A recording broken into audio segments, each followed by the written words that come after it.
Bienvenue dans l'appart politique, un lieu où la politique sort des plateaux classiques pour entrer dans une dimension plus humaine, plus intime. Ici, nous recevons des figures emblématiques, des personnalités qui marquent et façonnent l'histoire pour comprendre leur parcours, leurs combats, mais aussi leurs espoirs pour notre société.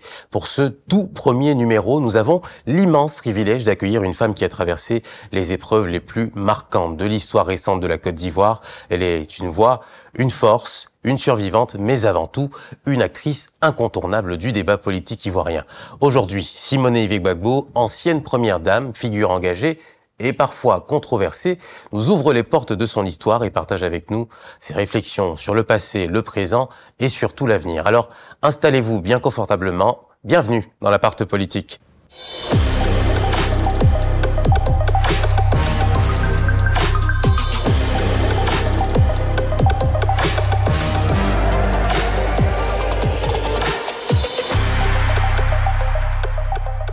Bonjour Madame Simoné Gbagbo, Bonjour. Bienvenue dans l'appart politique. Merci. Ici, vous êtes aussi un peu chez vous. Un peu chez vous, pourquoi? Parce que c'est un appartement qui prend la couleur de nos invités. Oui. Alors, ce petit mur de photos qui retrace quelques moments de votre vie, qu'est-ce qui vous évoque? Oui, ben, je retrouve vraiment mes parents, mon père, ma mère, mon mari, mes enfants. C'est magnifique. Alors justement, Oui. vos enfants, j'aimerais qu'on Oui. revienne sur cette photo. Il manque une de vos filles d'ailleurs sur la photo. Oui, il y en a une qui vit aux États-Unis avec son époux et sa famille. Oui, c'est elle qui manque sur la photo, Marie-Antoinette. Les autres sont là. L'aîné qui est là, l'aîné de toutes les filles. La première paire de jumelles, c'est la seconde de cette paire-là qui vit aux États-Unis, et puis les dernières qui sont derrière. Elle a été prise à quel moment cette photo? Je ne suis plus capable de le dire, mais j'ai l'impression que nous étions encore au pouvoir, non? Alors justement, en parlant de pouvoir, Oui, cette photo, première investiture oui. de votre ex-mari, Oui. Laurent Gbagbo, Mhm. et vous à ses côtés. Qu'est-ce que vous évoque cette photo? Ça a été un grand moment qui s'est terminé dans les pleurs d'ailleurs. Si vous aviez vu ça. Ça a été un grand moment, oui. C'était... Ouf. Ouais. Est-ce qu'on sent, est-ce que cette écharpe sur ses épaules, est-ce qu'elle pèse une tonne et pèse le poids de la Côte d'Ivoire à ce moment-là? Elle pèse plus que le poids de la Côte d'Ivoire parce que elle pèse toute l'espérance que nous avons mis dans ce combat que nous avons mené. Et la question que je me posais, moi, Seigneur, est-ce qu'on va pouvoir réussir? Et puis, cette autre photo qu'on va regarder, celle-là, c'est votre sortie de prison, acclamée par la foule. Et ce message qu'on voit dessus, Simone Gbagbo pardonne aux femmes qui ont tiré ses cheveux. Oui. C'est fort quand même. C'est fort, je vous assure qu'au moment de mon arrestation, j'ai eu mes cheveux arrachés. Pas seulement par des femmes d'ailleurs, mais par des jeunes, par tous ces, après ils vont s'appeler FSI, mais nous on les appelait les rebelles. Les rebelles, à l'époque. Voilà, qui avaient envahi la résidence, qui m'ont arraché vraiment, arraché les cheveux. C'était terrible. Alors, je vous propose qu'on continue ce petit parcours installé confortablement sur notre canapé. Allez, suivez-moi. Alors, Simoné Gbagbo, j'aimerais qu'on continue à se replonger dans cet album souvenir avec cette photo. Jean Yves, votre père.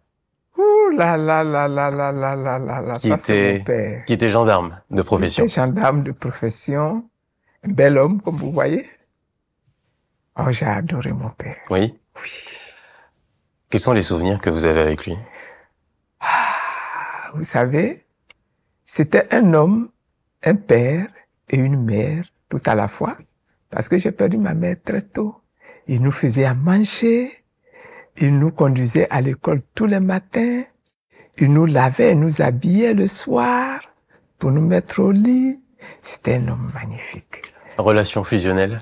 Ah oui, mon père, c'était l'homme de ma vie. Qu'est-ce que vous diriez que vous avez gardé de lui comme trait de caractère? C'était un homme de caractère. C'était un homme respecté dans son village comme dans sa profession. Et c'était un homme admiré. C'était aussi un homme à femme. Un homme à femme. C'est un homme à femme. Beaucoup de conquêtes. Beaucoup de conquêtes. Beaucoup de conquêtes. Je me souviens que ma mère était très jalouse et qu'il y avait des bagarres quelquefois à la maison. Oui. Mais c'était un homme magnifique. Un homme qui avait de l'autorité, qui savait se faire respecter, qui nous balançait des taloches quand c'était nécessaire, mais qui en même temps était un homme protecteur. C'est un homme d'avant-garde.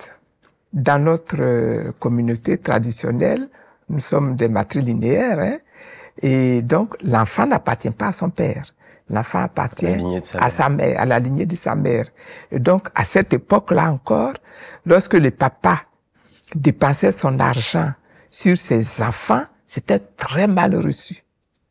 C'était considéré comme du gaspillage d'argent pour le clan du père. De s'occuper de ses propres enfants. De s'occuper de ses propres enfants, il devait s'occuper de ses neveux. Ça, c'est la coutume. Il devait s'occuper de ses neveux et les enfants qu'il avait devaient être pris en charge par les frères de son épouse. Ça, c'est la coutume. Lui, il a considéré que nous devions aller à l'école.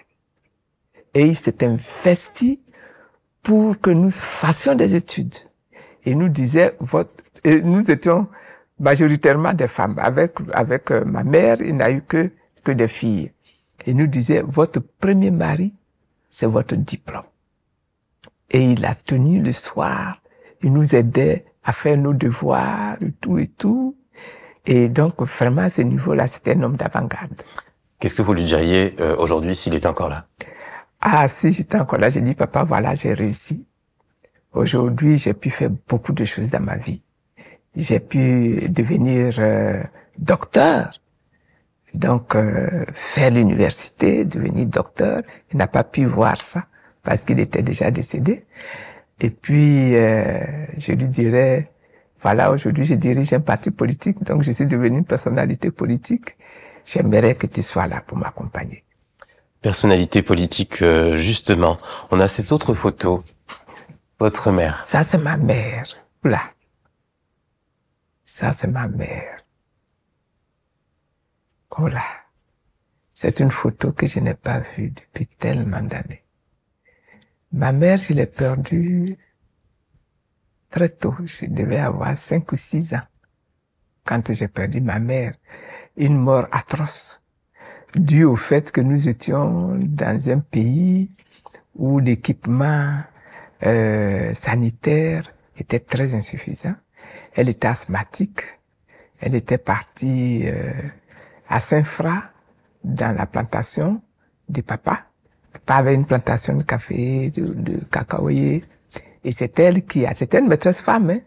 Au moment de la récolte, c'est elle qui partait, qui réceptionnait tous les produits, qui payait les manœuvres, qui vendait la récolte, et puis qui rapportait l'argent à papa.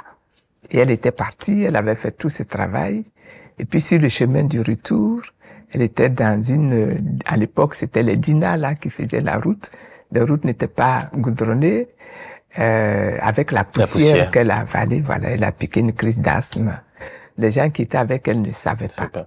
Voilà. Donc ils n'ont pas pu lui porter secours et elle est morte comme ça. C'est une présence qui vous a manqué dans votre vie? Oui. Oui. Et donc, je suis le produit de mon père, parce que ma mère est partie très tôt. Elle était très, très, très forte, cette femme-là. Et à elle, aujourd'hui, qu'est-ce que vous diriez? Ah, je dirais, je crois que je tiens un peu de toi. Ah, quel côté? Quel côté? Côté caractère. Côté caractère? Côté caractère, je crois que je tiens un peu d'elle, oui. Côté détermination, capacité de gérer, je crois que je tiens un peu d'elle. De tenir une maison, un parti? De tenir une maison parti, de tenir un parti, de tenir une organisation. Oui, ça, je pense que je tiens. Ça, c'est plutôt elle. Alors, on va revenir sur un autre moment. La photo du deuxième mandat de votre mari, l'investiture. Qu'est-ce que vous viviez à cette époque-là? Quelles sont les émotions sur cette photo? Deuxième investiture, nous étions en plein dans la crise. Nous n'étions pas du tout sortis de la crise. C'était donc un moment oppressant. C'était un moment où il fallait, comment je dirais, vaincre, mais peut-être pas le mot, challenger l'histoire et montrer que nous étions dans le vrai. Donc il fallait faire cette investiture. Et on l'a faite et je me suis habillé tout en blanc. Alors justement, le choix de la tenue en blanc, est-ce que ça avait un lien particulier avec le moment? Est-ce que ça a été réfléchi pour laisser transparaître un message? C'était réfléchi, c'était réfléchi. Il fallait montrer que nous sommes dans la droiture et nous sommes dans le vrai. Et à ce moment-là, il faut être en blanc. Alors, on va se replonger dans le passé avec cette photo. Votre vie politique, c'est une vie de combat. Elle a commencé très tôt. On va revoir cette photo. Je pense qu'il y a une histoire particulière. Est-ce que si, maintenant, là, tout de suite, je vous appelle Adèle, est-ce que c'est en corrélation avec cette photo? Il va falloir que vous me parliez de ce prénom, d'ailleurs. Non, Adèle n'est pas en corrélation avec cette photo. Elle arrive Adèle, plus tôt ou plus tard? Bien avant. Bien avant, ok. Bien avant. Alors, on va repartir sur Adèle. Qui est Adèle? Alors, quand j'étais, disons, la partie où je finis mes études universitaires et où je commence à travailler comme professeur de lycée, on avait créé une organisation politique. C'était interdit à l'époque. À l'époque, oui. On l'avait créée dans la clandestinité. C'était d'obédience communiste, donc c'était encore plus interdit. Et il fallait donc travailler vraiment en secret. En secret. Et la meilleure façon de, comment je dirais, de veiller sur la sécurité des membres, c'est de faire de l'anonymat. Et donc, on a changé de nom, on a changé de prénom, de manière à ce que ceux qu'on va rencontrer ne sachent pas qui on est en réalité. Et donc, moi, je me suis fait appeler Adèle, mais après, j'ai changé. Je me suis fait appeler Akissi, je me suis fait appeler Dominique, etc. Donc, j'ai changé plusieurs fois comme ça de prénom, mais c'était vraiment pour observer la règle de la clandestinité. Règle de la clandestinité, donc on se rappelle, hein, on est à l'époque sous la présidence de Félix Houphouët-Boigny, et je pense que d'ailleurs cette photo également, on est encore sous la présidence de Félix Houphouët-Boigny. Pourquoi vous vous retrouvez là? C'est une photo, c'est un mugshot comme on l'appelle, hein, de prison, on a envie de dire. Ben oui. Oui. Ben oui, ça c'est une photo qui a été prise à la Sûreté nationale. Je sais pas comment vous avez fait pour obtenir cette photo. Mais on était à la Sûreté nationale. On était menacé d'être arrêté. Le président Houphouët a envoyé quelqu'un au village chercher le père du président Gbagbo et l'a amené à Abidjan et il a convoqué une grande réunion à la présidence. Cette réunion-là, il nous a menacés, il nous a traités de tous les noms. Il a dit au président Gbagbo que tu n'es rien, tu ne seras jamais rien, etc. Vraiment, c'était un moment de colère et de manifestation, d'intimidation, etc. Et on ne s'est pas laissé intimider. Et puis, après cette grande rencontre, il nous a fait conduire à la Sûreté nationale où on nous a pris en photo avec avec la petite ardoise. Tout ça. Je pense que c'était plus de l'ordre de l'intimidation. Voilà, parce que vous n'êtes pas en prison après cette photo. Non. C'est pour vous montrer qu'il aurait pu joindre l'acte à la parole. Voilà. Cette autre photo qu'on a choisie, c'est vous après votre libération. Ça c'est après le premier congrès, le congrès constitutif du MJC. C'est voilà, c'est ça, c'est vraiment on a fait le vote pendant la nuit, où j'ai été élue présidente du MJC. Et puis le matin, il y a eu une grande manifestation avec des discours, etc. Voilà. Assez particulier, sur la photo, à l'époque du FPI, c'était le V de la victoire. Ici, on a les doigts qui sont fermés. Fermé, On n'est comme plus ça. sur du V. Non, Qu'est-ce on que n'est ça plus veut sur dire? du V. Le V, c'est la victoire. C'est ça. Les deux doigts collés, c'est l'unité. Voilà. C'était le message que vous vouliez faire passer à ce Ouais. moment-là. Mais c'est ça qui est notre signe. Hein. C'est Mhm. comme ça que nous nous saluons aujourd'hui. Et ensuite, cet autre moment qui est important pour vous, je crois, le CINARES. Oh oui. J'ai eu à diriger le CINARES hein, pendant 4 ans. J'étais secrétaire général du CINARES. Mais j'y suis arrivé juste après mon passage du lycée classique à l'université. J'ai été recruté comme chercheur à l'université, à l'Institut de linguistique appliquée. C'est là-bas que j'étais.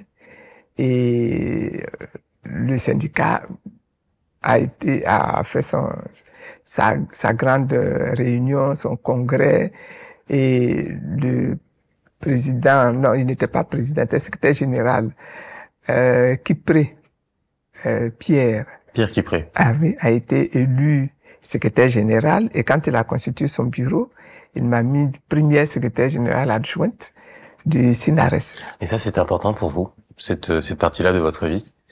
À cette époque-là, on ne pouvait pas faire la politique en public. Mmh. Donc, tous ceux qui voulaient faire de la politique étaient obligés de se réfugier dans les syndicats. Et dans les syndicats, nous sommes battus pour obtenir des syndicats indépendants. Alors qu'il y avait à côté le syndicalisme de participation, qui était le syndicalisme autorisé par l'État, PDCI à l'époque. Et nous avons créer, nous sommes battus, nous avons obtenu, mais même mes aînés ont fait ce combat-là avant moi, obtenu que nous ayons maintenant des syndicats autonomes. Et j'ai été donc désignée première vice-présidente. Et à un moment donné, on a dû déclencher une grève. Ça a été une grève très dure, qui a duré plusieurs mois. Et quand la grève s'est déclenchée, bon, vous savez, quand c'est comme ça, hein, au niveau du gouvernement, les gens interviennent auprès de ceux qui dirigent et tout. Et ils ont réussi à convaincre le secrétaire général, Pierre Kipré, de décider de sortir de la grève et même de sortir du bureau du CINARES. Et vous n'étiez pas d'accord? On n'était pas d'accord. On n'était pas d'accord. On était en pleine grève. Et on considérait que notre combat était juste. Justifié. Voilà. Et donc, les camarades, on a dû se réunir. Pierre Kipré nous avait lâchés. Et on s'est réunis et on dit, bon, toi, tu es la première adjointe. Est-ce que tu peux prendre le relais? Et c'est comme ça que j'ai pris le relais. Et j'ai dirigé le CINARES pendant 4 ans. Ça a été un combat pas facile. On a dû affronter le président au fait lui-même. On a dû affronter les femmes de la fille, etc. Ça n'a pas été. J'ai même dû affronter même les femmes de chez moi, de Mos, qui sont PDCI et qui sont venues également. Bon, ça n'a pas été facile, mais on a gagné ce combat. Les femmes, c'est important pour vous. Ce qu'on sait un peu moins, c'est que vous êtes très engagé pour l'entrepreneuriat féminin. Et d'ailleurs, on va revoir ce diplôme qui vous a été décerné, un diplôme d'honneur au Congo, pour votre combat dans la promotion de la revalorisation, l'autonomisation de la performance de la femme africaine. Africaine, oui. Oui, j'ai dû me rendre au Congo, mais c'est après ma sortie de prison, là, hein. Après ma sortie de prison, et j'ai dû participer à un séminaire pour sensibiliser les femmes, pour les encourager. Vous savez, en Afrique, les femmes sont très actives. Elles sont très dynamiques. Elles sont très entreprenantes. Et il faut juste les encadrer quelquefois. Il faut juste les encourager quelquefois. Il faut juste les aider par un financement quelquefois. Et là, donc, on a fait un très bon séminaire et on m'a décerné ce diplôme. Pourquoi j'ai l'impression que c'est un aspect de votre vie dont on parle peu, cet engagement pour les femmes, l'entrepreneuriat, l'autonomisation. Pourquoi est-ce que vous pensez que c'est éclipsé par d'autres sujets? Parce que c'est maintenant que le combat pour, comment je dirais, la souveraineté économique de l'Afrique. C'est maintenant que ce combat-là est devenu le combat d'actualité. Et donc, c'est maintenant qu'on en parle et qu'on va en parler. Sinon, avant cela, il fallait se battre pour l'indépendance. Ça a été le combat de la génération de Houphouët. Ensuite, il fallait se battre pour la démocratie. N'est-ce pas? Pour la démocratie, c'est encore un combat politique. Il fallait se battre contre le parti unique dans tous nos pays africains. Le parti unique, la jeunesse unique, l'association des femmes uniques, l'école, enfin, vraiment tous ces trucs uniques là pour obtenir le multipartisme, pour obtenir la démocratie. C'est ce combat-là, et c'est un combat qui est fort et qui est dur, et quand vous vous engagez dedans, forcément vous apparaissez. Donc bon, c'est dans ce combat-là que je me suis le plus illustré, je dirais. Mais aujourd'hui, le combat, c'est pour l'acquisition de la souveraineté africaine, mais souveraineté économique de l'Afrique. Souveraineté politique, le combat continue, mais souveraineté économique, si c'est pas acquis, tout le combat politique sera vain. Bien sûr. Alors, on va prendre une petite pause, on va respirer encore, on va remonter encore dans le temps. J'ai envie de revenir sur votre enfance. Je voudrais savoir quel genre d'enfance vous avez eu et comment ça vous a déterminé à devenir la femme que vous êtes aujourd'hui. Ah, je peux dire que j'étais un enfant sage. Sage? Oui, très sage. Très sage. J'ai pas connu ces temps où les jeunes vont en boîte. Je suis sûr que vous avez dû vous amuser quand même un peu. Si, un peu, quand même. Je me souviens que quand j'étais en 4e, pendant les vacances, je suis allé à des surprises parties, comme on les appelait, les booms, comme on les appelait à l'époque. Ça, j'ai vécu ça pendant les grandes vacances. On n'a pas retrouvé de photos, malheureusement. Ah, pas trouvé de photos. On n'a pas trouvé. Tant mieux. Tant mieux. Mais en dehors de ça, j'étais une fille plutôt sage. J'ai été très vite responsabilisée dans la GEC, que j'ai à diriger, donc la GEC au niveau national, la GEC, la section féminine de la GEC. Pendant 4 ans au moins, j'ai dirigé cela et bon, ça vous obligeait à être... à grandir plus vite. À grandir plus vite, à mûrir vite. Et puis, à vous dominer, à vous maîtriser, etc. Je me souviens que le premier camp GEC que j'ai dirigé, ça a été une catastrophe parce que j'étais trop autoritaire, trop cassante, etc., etc. Mais donc, très vite, j'ai appris que c'est pas la voie. J'ai apprendre à vous assouplir. Ah oui, à m'assouplir. Et donc, bon, c'est surtout ça que je faisais. C'est à ça que je consacrais ma jeunesse. Et les garçons à cette époque, des amours de jeunesse Non, c'était pas ma priorité. Non. Mon père m'a dit, ton premier diplôme, c'est ton premier mari. Ton premier mari, c'est ton diplôme. C'est plus important que ton mari. D'accord. Donc, fais tes études, fais tes diplômes. Et si on devait revenir sur l'un des souvenirs les plus marquants de votre vie de jeune fille, ce serait lequel? De jeune fille? Adolescente, université? Je sais pas. J'ai de bons souvenirs, hein. J'ai de bons souvenirs. Dans la GEC, j'ai eu de très bons souvenirs. Ça peut être professionnel, familial, amical. Oui, bon, là aussi, j'ai eu de bons souvenirs. Je suis allé à une réunion. Ça se passait en Belgique. C'était ma première sortie de Côte d'Ivoire. Ça a été quelque chose d'extraordinaire parce que ça m'a ouvert d'autres horizons. D'autres horizons. Et ça m'a appris il faut pas se sous-estimer, parce que de l'autre côté, ce qu'il y a n'est pas meilleur à ce que vous avez chez vous. Je vous assure que ça a été une expérience extraordinaire de rencontrer des jeunes venus d'Amérique latine, venus d'Europe, de discuter avec eux et de se rendre compte que les autres ne sont pas... Ils sont pas mieux nantis. Non, ils sont pas meilleurs, ils sont pas plus intelligents, ils sont pas... Et à quel moment le déclic il arrive? À quel moment la jeune Simone Eivé se dit j'ai envie de m'engager dans la vie politique, j'ai envie que les choses changent dans mon pays, il faut que ça passe par moi, j'y vais. Je sais pas si les choses se sont passées comme ça.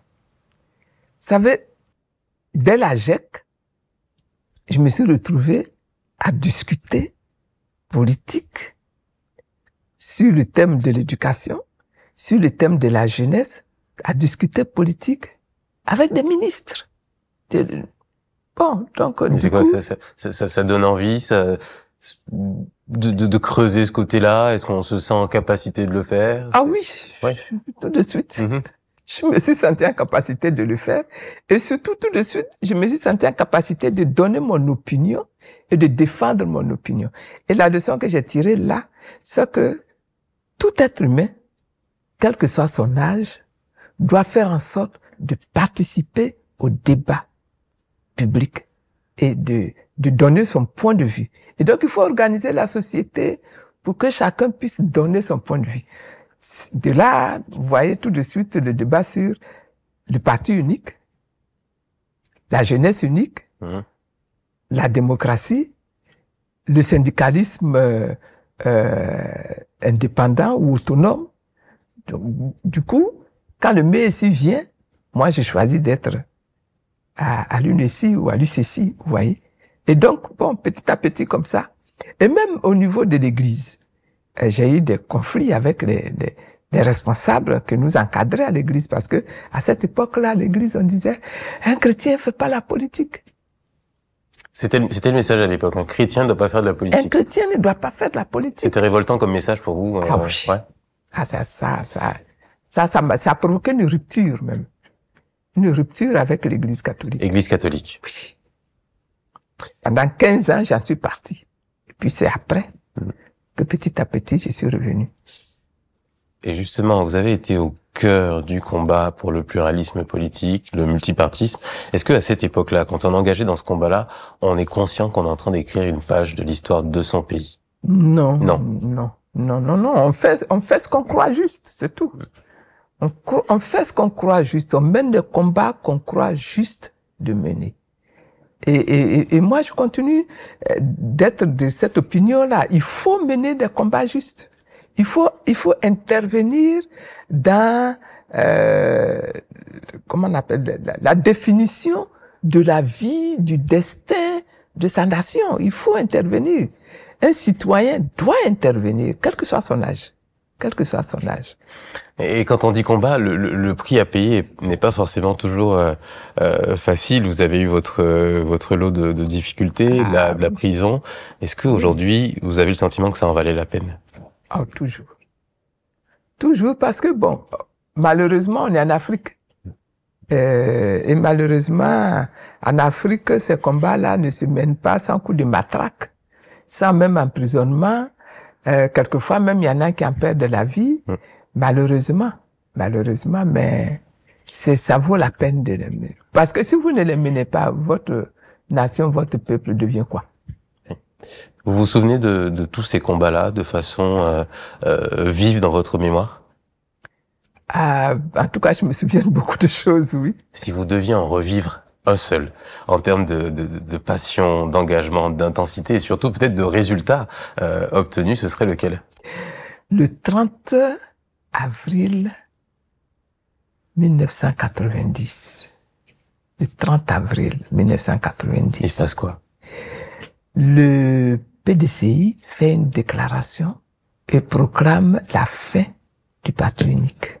Et qu'à partir de ce jour-là, on va vivre dans un pays qui autorise le multipartisme. C'était pour nous une victoire inattendue parce qu'on était engagé dans ce combat-là depuis des années et on se disait, ça va avoir lieu. Peut-être que ça ne sera pas de notre vivant. Mais c'est sûr que ça va arriver. Et puis voilà que nous sommes encore en vie. Et ce soir-là, à 20h, on écoute la radio, la télé, et puis on entend cette proclamation. C'était la victoire de tout notre combat. Alors justement, victoire de tout un combat. Vous êtes passé par toutes les étapes, et puis il y a eu l'accession, bien sûr, au pouvoir. S'en est suivi la crise que le pays a connue. On arrive aussi à un moment particulier pour vous, celui de la détention qui a été marquant. Vous avez même écrit un livre sur ce que vous avez vécu en prison. Oui. Ça a été un moment d'isolement, d'épreuve, mais peut-être aussi un moment d'introspection. On a du temps à passer avec soi-même quand on est en prison. Qu'est-ce que vous avez appris sur vous à ce moment-là? Que je devais encore beaucoup apprendre. Que la mission, que j'étais en mission, et que la mission n'était pas terminée, et qu'il fallait continuer. Et que pour cela, il fallait consolider ma relation avec mon Dieu. Et c'était vraiment, ça a été une période d'apprentissage pour approfondir la connaissance de la parole de Dieu. Également, vaincre. À moi, c'est un homme de trait qui, forcément, n'était pas très positif. Comme souvent, je me mettais en colère. Il fallait vaincre ça, avoir plus de maîtrise de soi. Et puis, faire en sorte de ne pas laisser en moi la rancune s'installer. Ça a été un combat. Je me souviens que j'étais à l'époque correspondant pour une chaîne étrangère et que je me trouvais à votre domicile le jour de votre sortie, et j'ai croisé votre regard, vous vous en souvenez peut-être pas, jeune journaliste, et la chose qui m'a marqué, c'était que j'avais l'impression d'avoir quelqu'un qui ne venait pas de sortir de prison. Vous n'étiez pas brisé du tout, alors vous ne laissiez pas transparaître. Quand je suis sorti de prison, je peux dire que j'étais brisé physiquement. Le jour même de ma sortie de prison, là, pour rentrer chez moi, il y avait quelques marches à escalader. Oh là là, il y avait quelques marches à escalader. Je n'ai pas réussi. Tellement mes muscles étaient affaiblis. D'être resté 7 ans en prison, sans faire de sport, sans faire beaucoup de sport, mes muscles s'étaient énormément affaiblis et j'ai pas pu escalader 6 marches pour rentrer dans mes salons. On a dû me tirer en me portant. Voilà là où j'étais faible. Mais côté mental, non. Parce que j'avais réussi à vaincre la rancune. Et puis j'étais persuadée que c'était pas terminé. Ça pouvait pas se terminer comme ça.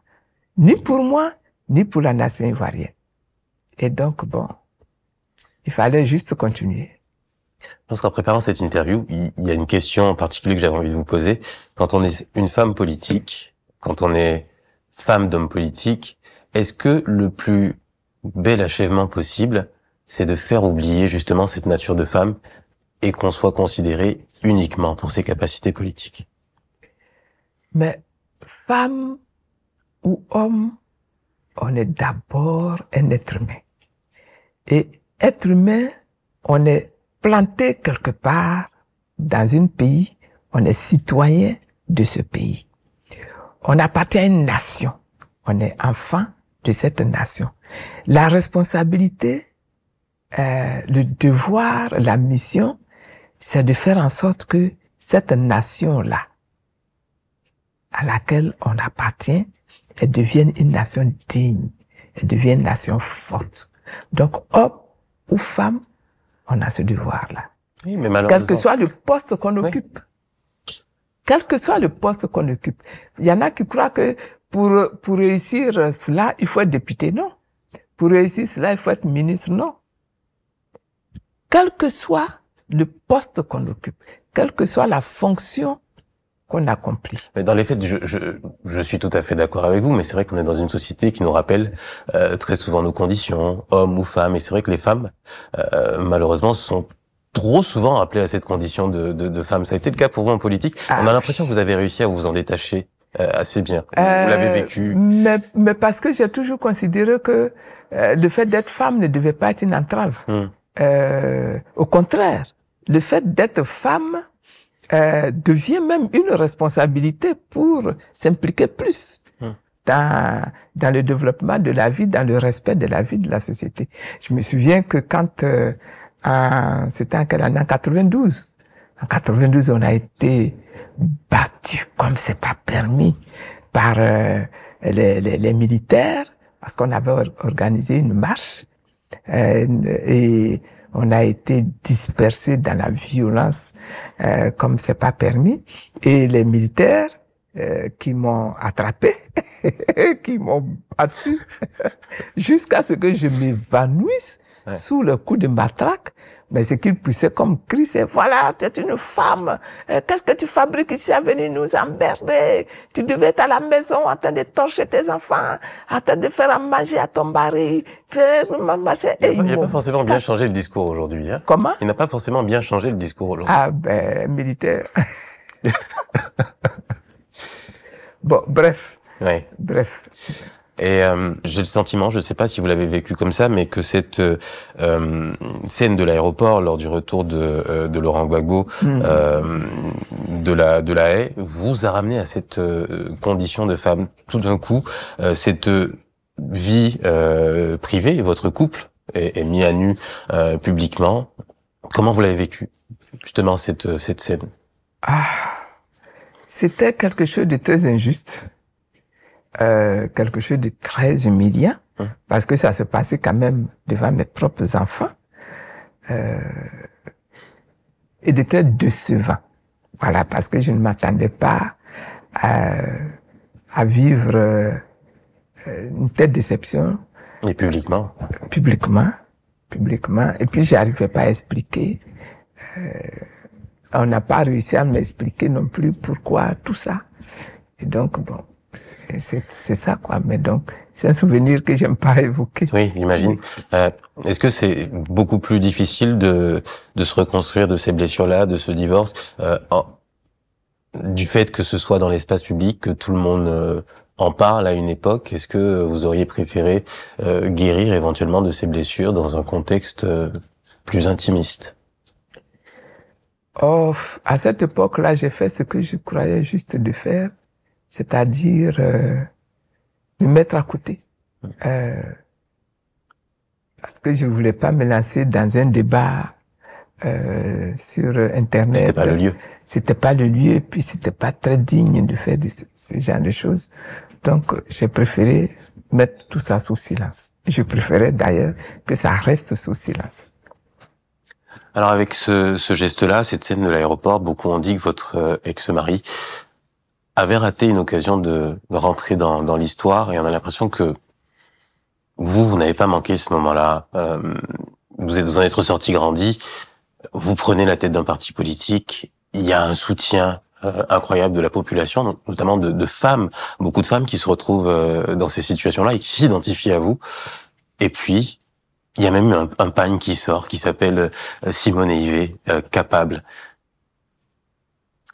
Le pagne qui sort, c'est un pagne qui existait déjà, et qui s'appelait Mon mari capable.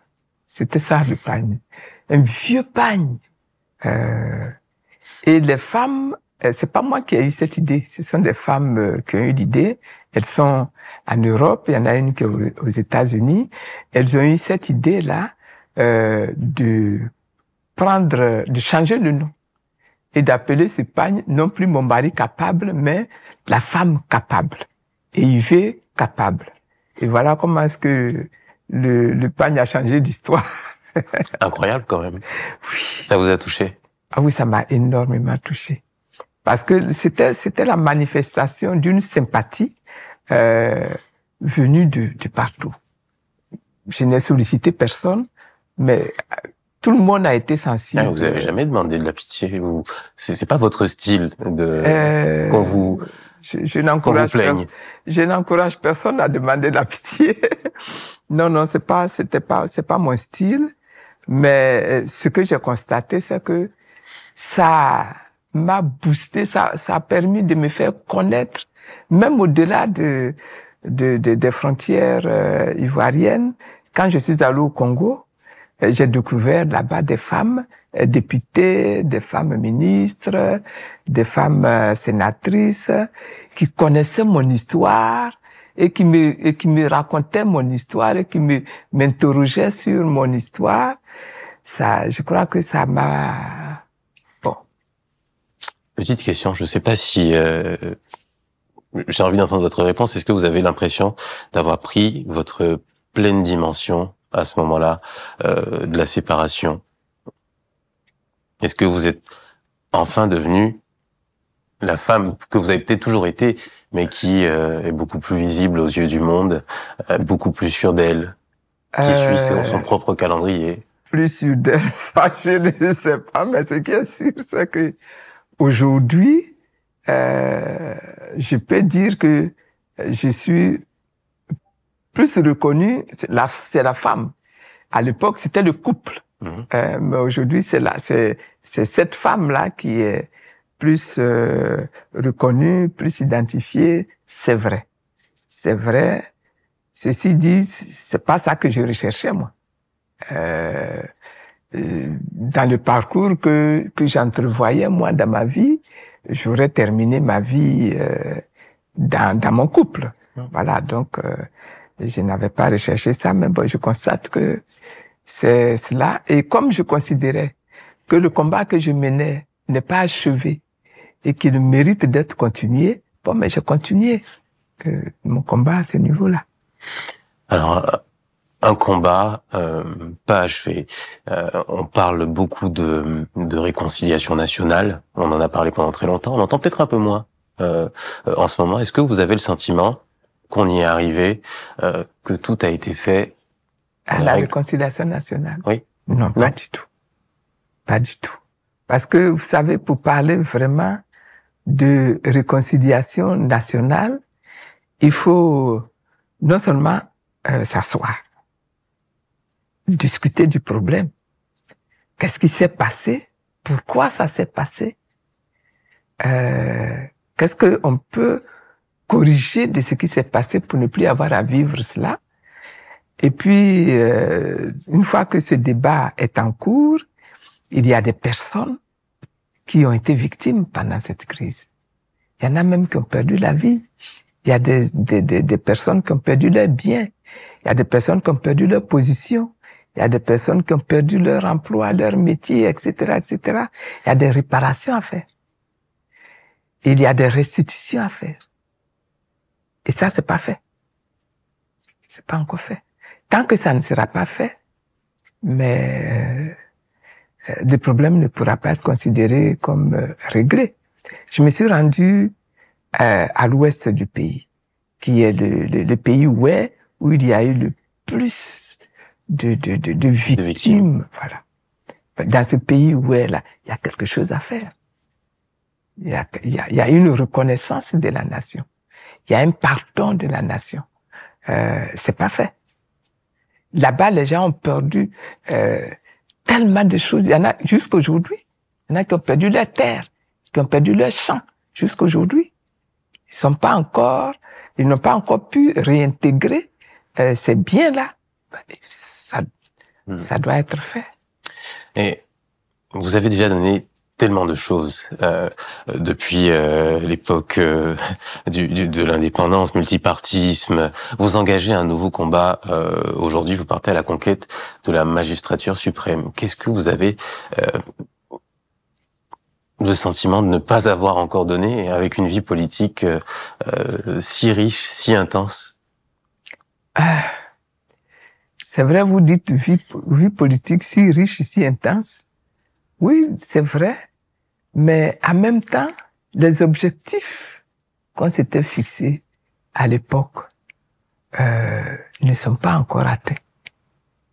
Moi, je rêve d'une nation qui est vraiment développée, où les jeunes ou les moins jeunes sont devenus des citoyens vraiment à l'esprit complètement renouvelé, à l'esprit complètement transformé, qui sont devenus des êtres capables de créer, capables d'inventer, capables d'apporter des réponses aux problèmes qui se posent aujourd'hui, à l'Afrique d'aujourd'hui.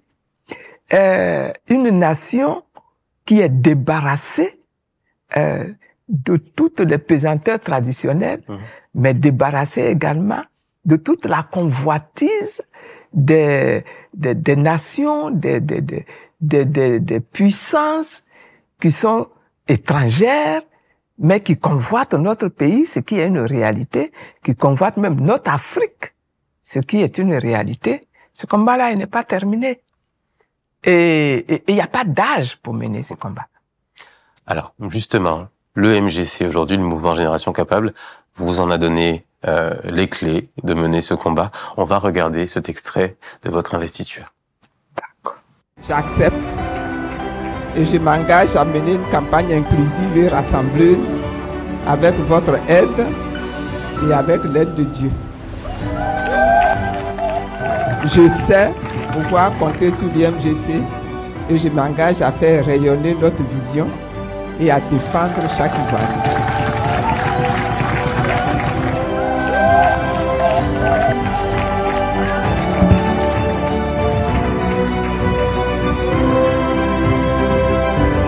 Une fois, deux fois, troisième fois. On applaudit. Voilà donc investiture chez vous, aux côtés du ministre Yao Nguessan, Oui. membre le plus ancien d'ailleurs du MGC. Le plus ancien du MGC. Quel âge? 85 ans. 85 ans. Oui. Particulier quand même cette investiture chez vous, mais ce qui retient l'attention peut-être ici, c'est aussi, je précise, cette tenue qu'on a ramenée. Oui. Pourquoi elle est particulière? Mais vous voyez qu'au moment où on organisait cette investiture, le souci que nous avons eu, le souhait que nous avons eu, c'est de mettre en exergue les productions nationales. Chez nous, nous-mêmes, nous produisons des étoffes, des textiles. Et donc, on a décidé que je m'habille dans les textiles du terroir. Et donc, tout ce que vous voyez là, c'est vraiment des textiles du terroir. Qui viennent de plusieurs régions? Qui viennent de plusieurs régions. Le buste là, là-haut, c'est le pagne baoulé. Voilà, c'est le pagne baoulé, tissé baoulé. Quand vous prenez ici la jupe en bas, le tissu qui est là, c'est le pagne senfou. Et sur les épaules? Sur les épaules, c'est Koulango. Alors on est vraiment sur une représentation de toute la, de toute la Côte d'Ivoire. Le noir rayé blanc là. Juste derrière. Juste derrière, c'est le Yacouba. De l'Ouest, Yacouba. Yacouba et Guéry. Et le vert blanc que vous voyez là, voilà, ça c'est Yacouba, ça a été fait vraiment pour moi. Je partais là-bas et ils ont commandé ce pagne là pour moi. Et puis derrière, on ne voit pas parce que le mannequin, mais derrière, vous verrez que c'est le pagne des Duda qu'on a baptisé aujourd'hui Aaron Agagnoa qui est derrière. Donc vraiment, et là l'écharpe, c'est Akan, c'est tissé, voilà, comment on appelle le tissu Akan là? Le kita. Le kita. C'est le kita. Alors, qu'est-ce que ça fait, on a envie de dire, de porter toute la Côte d'Ivoire au moment d'une investiture? Justement, c'est ça. On a voulu porter toute la Côte d'Ivoire au moment d'une investiture pour me donner la responsabilité et la conscience de la nation tout entière. C'est la nation tout entière qu'il faut porter, c'est la nation tout entière qu'il faut promouvoir, c'est la nation tout entière qu'il faut élever. tenue d'un seul moment ou est-ce qu'on la reverra porter peut-être à l'accession à la magistrature suprême? Ce serait un beau symbole. Ce serait un beau symbole, qui sait. Peut-être que mon couturier trouvera autre chose. Très créatif en tout cas. Très créatif. J'aimerais qu'on fasse un petit bilan. Si on dit, Madame Simone Eyive Gbagbo, un mot pour résumer l'histoire de votre vie, ce serait lequel?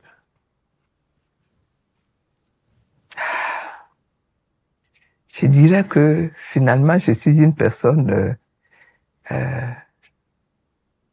assez bénie. Bénie. Oui. Ce serait le mot qu'on retient. Oui, assez bénie. Bénie. Parce que, j'ai dit bénie parce que, voilà, j'ai eu cette vision-là de réussir quelque chose pour ma nation. J'ai traversé beaucoup de difficultés, beaucoup d'épreuves, mais à chaque fois, il s'est passé comme si Dieu était intervenu pour me soutenir, pour me préserver, pour me sauver, et je m'en suis sorti, et je continue avec le même enthousiasme, avec la même détermination. Et je me dis, ça, c'est de Dieu. C'est pour ça que j'ai dit, je suis béni. Long engagement politique, citoyen, beaucoup d'étapes dans cette vie. Est-ce que vous avez éventuellement des regrets? Non. Aucun? Non. Non. Même pas un petit peu? Une chose que vous auriez aimé faire peut-être différemment? Ah, il y a des choses que j'aurais aimé faire mieux. Mmh. Mais ça... Un exemple?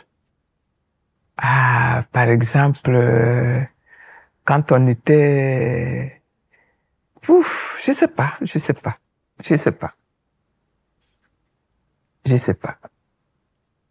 Qu'est-ce que je peux dire? Là, vous me prenez... Qu'est-ce que je peux dire? Des choses que j'aurais aimé faire mieux. Ah, j'aurais aimé mieux réussir, par exemple, quand on était au pouvoir. Hein? On a connu quand même une crise très grave. J'aurais mieux ne pas connaître cette crise, mais au contraire, voilà. J'aurais aimé ne pas sortir par cette porte-là, d'où nous sommes sortis. Voilà. Vous avez parlé dans vos aspirations d'une jeunesse plus consciente, plus proche des valeurs civiques, citoyennes. J'aime bien cette notion de murmure à la jeunesse. Si vous deviez murmurer quelque chose aujourd'hui à la jeunesse ivoirienne, ce serait quoi comme message? Si je devais murmurer quelque chose à la jeunesse, je lui dirais, l'Afrique est arrivée à une étape où toi, jeune, tu dois t'engager.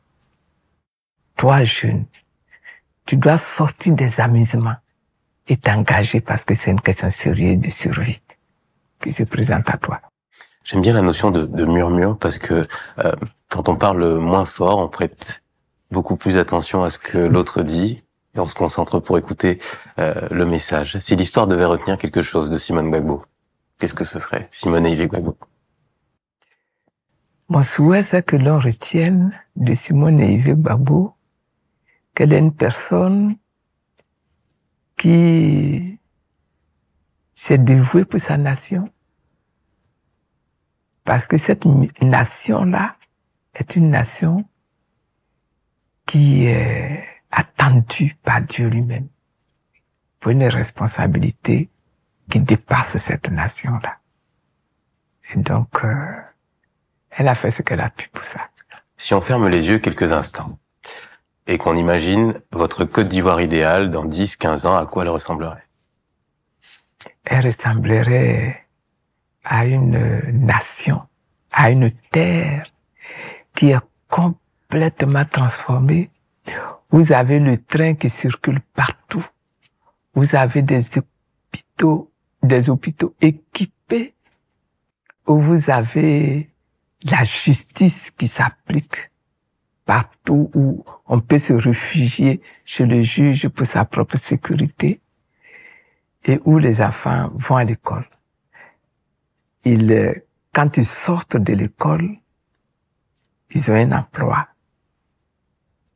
Ils contribuent en tant qu'adultes au développement et à prospérité de cette nation-là. Belle image. Oui. Très belle image.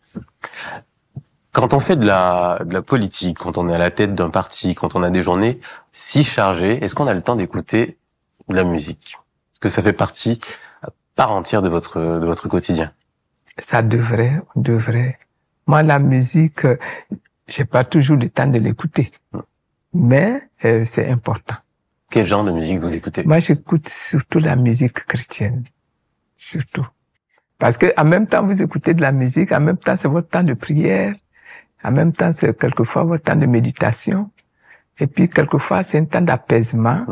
Quand vous êtes stressé, quand vous n'arrivez pas à trouver le sommeil, la musique fait beaucoup de bien.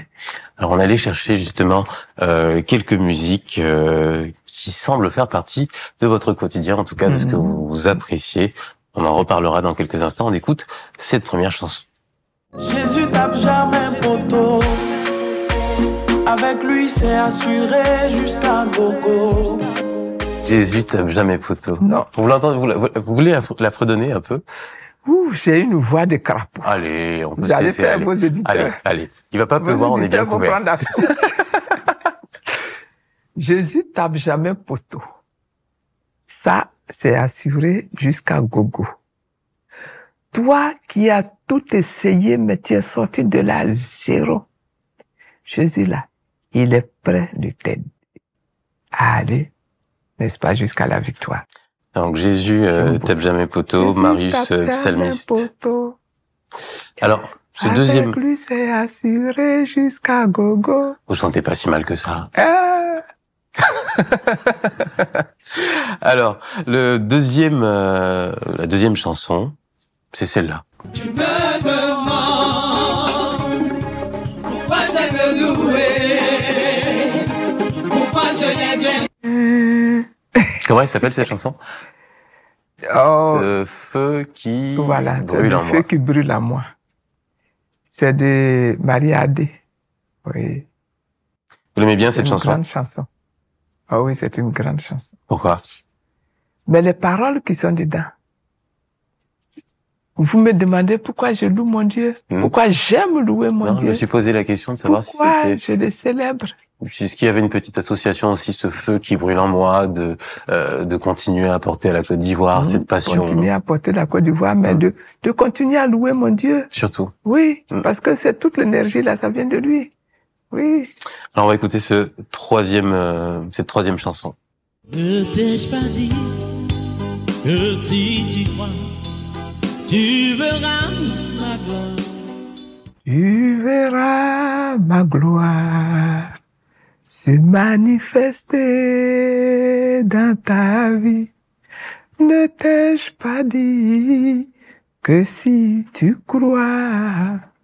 Ce chant m'a accompagné pendant toute ma période d'emprisonnement.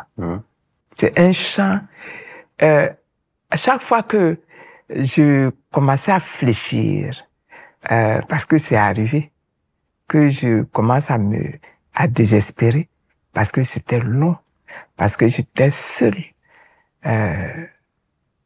J'avais cette voix-là qui résonnait en moi. Ce chant qui venait sur mes lèvres spontanément. Ne t'ai-je pas dit que si tu crois, tu verras ma gloire. Vous avez cru, vous avez vu? Et je lui ai répondu, oui, tu l'as dit, et moi je crois. Je verrai ta gloire. Et je l'ai vu. Je suis sorti de prison. Un peu ému quand même avec cette histoire. Je vous assure que ça m'a aidé énormément. Énormément. Jusqu'à ce que je sorte. La veille de ma sortie, le matin de bonne heure même, je me suis réveillé à 6 heures et j'ai prié. Quand j'ai prié, j'ai reçu de nouveau ce chant. J'ai reçu une parole. J'ai demandé au Seigneur, qu'est-ce que tu es en train de me dire? Qu'est-ce que tu es en train de me dire?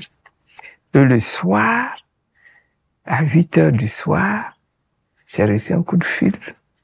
On me dit, regarde la télé. Prends le journal de la télé. J'ai dit, quel journal ça? Quel journal? Il dit, la RTI. J'ai dit, RTI. Moi, je regarde plus la RTI. Il dit, prends la RTI. Et puis, j'ai allumé, j'ai pris la RTI. Et j'ai vu le président en train de dire qu'il venait de prendre une ordonnance d'amnistie et que nous étions près de 500 personnes libérées et j'étais la première sur la liste. Il dit, ne t'ai-je pas dit que si tu crois, tu verras ma gloire. Et croire, faire confiance, je te fais confiance, c'est le prochain morceau sur la liste. On y va, je te fais un. Je te fais, oh, je te fais. Voilà, ça c'est un chant que j'ai connu au moment où je me rendais au Congo. Je sortais de cette période où j'avais été tabassé de partout avec la décision de divorce qui était tombée comme ça. Vous savez que c'est sur Internet que j'ai découvert que mon mari avait déposé une demande de divorce et vraiment ça, c'était comme des gifles venant de partout et il fallait quand même rester digne et rester debout. Et donc, j'ai connu ce chant-là à ce moment-là. Je te fais confiance. C'est un mot qui n'est pas facile à prononcer, faire confiance dans la situation où on se trouve. Ce n'est pas facile pour moi de chanter ce refrain-là. Mais je te fais confiance. Ce n'est pas encore fini, je constate bien qu'il y a encore du chemin, ce n'est pas encore fini. Mais je te fais confiance. Merci Madame Simonaï Gbagbo de nous avoir accordé cette interview pour la part politique. On espère que vous vous êtes senti un peu chez vous aussi. Oui, encore que je peux dire que vous m'avez de temps en temps malmené, mais bon, je ne vous en veux pas. Je ne vous en veux pas. Non, ça a été un très beau moment passé avec vous. C'était un bon moment. Ça a été un bon moment. Alors, avant de vous laisser partir, on aimerait garder un beau souvenir de ce moment passé ensemble. Est-ce que ça vous dirait qu'on immortalise ce moment avec un petit selfie? Ben oui, vous le prenez? Oui. Allez, c'est parti. Hop, je vous laisse le prendre. Oh, je sais même pas faire ça. Il faudra juste cliquer sur le bouton au centre. Ici? Vous le tenez. Super. Ça y est, c'est fait. Je vais en refaire un autre. Hop. Top, super. Merci beaucoup pour cette belle interview. Oh, merci. Merci beaucoup.